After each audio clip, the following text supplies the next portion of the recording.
Assalamualaikum warahmatullahi wabarakatuh. Saya Askia Tunisa, kelas ILHA C, Prodi Ilmu Hadis Fakultas Usuluddin dan Pemikiran Islam UIN Sunan Kalijaga.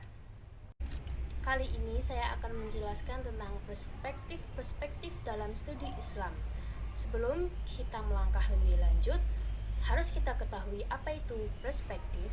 Perspektif adalah konteks, sistem, dan persepsi visual, atau bisa kita sebut dengan cara bagaimana objek terlihat pada mata manusia berdasarkan dimensinya. Nah, perspektif dalam studi Islam dibagi menjadi 8 pendekatan, yaitu pendekatan sosiologis, antropologis, fenomenologis, psikologis, mubadalah, historis, filosofis, dan hermeneutis. Mari kita ulas lebih lanjut dan secara terperinci. Yang pertama, pendekatan sosiologis.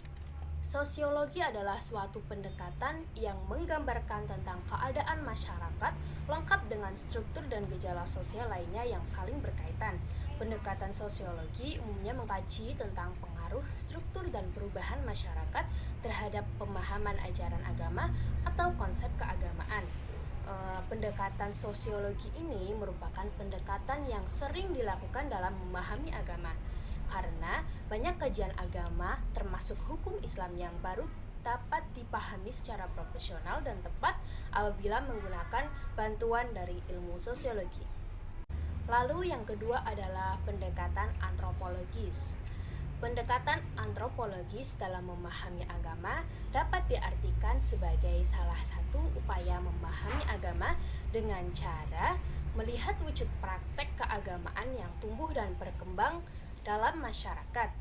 Antropologi mempelajari tentang manusia dan segala perilaku manusia untuk kita memahami perbedaan kebudayaan manusia. Selanjutnya, pendekatan antropologis ini dalam studi Islam diharapkan bagi pemeluk agama Islam dapat mengarahkan dan menambah keyakinan keagamaan yang dimiliki oleh warga masyarakat tersebut sesuai dengan ajaran yang benar, dan agar kita lebih toleran terhadap berbagai aspek perbedaan budaya-budaya lokal dengan ajaran agama itu sendiri. Lalu yang ketiga ada pendekatan fenomenologis.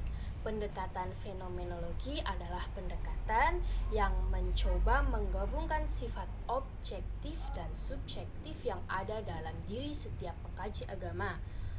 Fenomenologi berangkat dari pola pikir subjektivisme yang tidak hanya memandang dari suatu gejala yang tampak saja, akan tetapi berusaha menggali makna di balik gejala itu.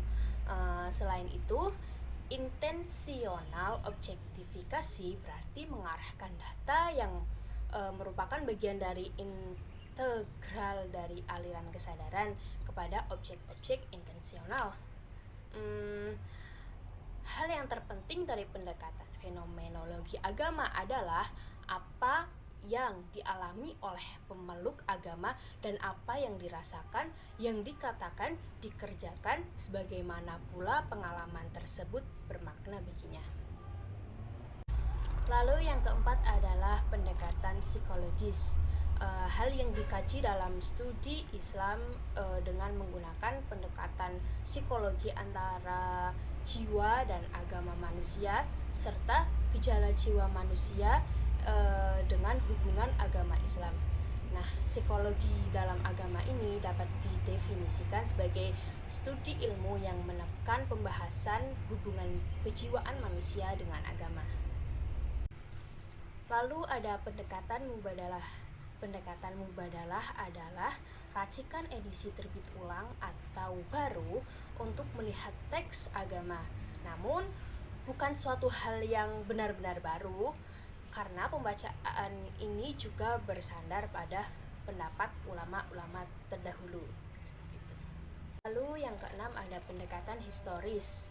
Melalui pendekatan historis atau pendekatan sejarah ini, seseorang diajak untuk memasuki keadaan yang sebenarnya berkenaan dengan penerapan suatu peristiwa.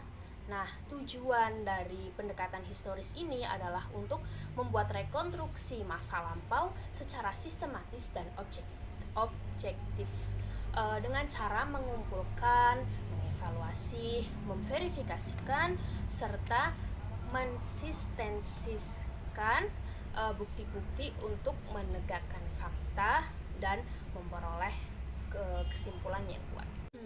Pendekatan filosofis. Pendekatan filosofis ini diibaratkan sebagai pisau analisis untuk membedah Islam secara mendalam, integral, dan komprehensif, untuk melahirkan pemahaman-pemahaman dan pemikiran tentang Islam yang senantiasa relevan pada setiap waktu dan ruang, atau biasa kita sebut dengan sahih fi kulli zaman wal makan.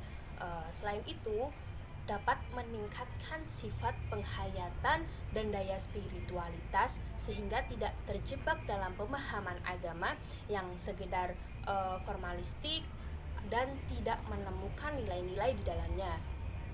Namun, secara luas, pendekatan filosofis ini belum dapat dipahami dan diterima kecuali sekelompok kecil saja dalam masyarakat, terutama bagi kaum tradisionalis formalistis yang cenderung memahami agama terbatas pada ketetapan melaksanakan aturan-aturan formalistik dari pengalaman agama saja. Lalu ada pendekatan hermeneutis. Pendekatan hermeneutika adalah salah satu jenis filsafat yang mempelajari tentang interpretasi makna.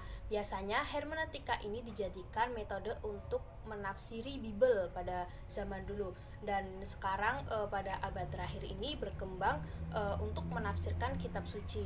Nah, dari pendekatan hermeneutika sendiri, banyak ulama muslim yang pro dan kontra. Yang kontra mengatakan bahwa ini adalah pendekatan yang dilakukan untuk mempelajari dan menginterpretasi pada Bible, bukan pada Al-Quran. Kalau Al-Quran lebih baik menggunakan tafsir. Nah, ada juga yang pro dengan pendekatan hermeneutika ini karena mereka beranggapan bahwa dengan menggunakan pendekatan hermeneutika ini memakai sebuah sistem yang terstruktur seperti itu, dan ini relevan terhadap perkembangan zaman dan ruang. Sekian dari saya mengenai perspektif studi Islam. Bila ada kesalahan, kekurangan kata, saya mohon maaf. Wassalamualaikum warahmatullahi wabarakatuh.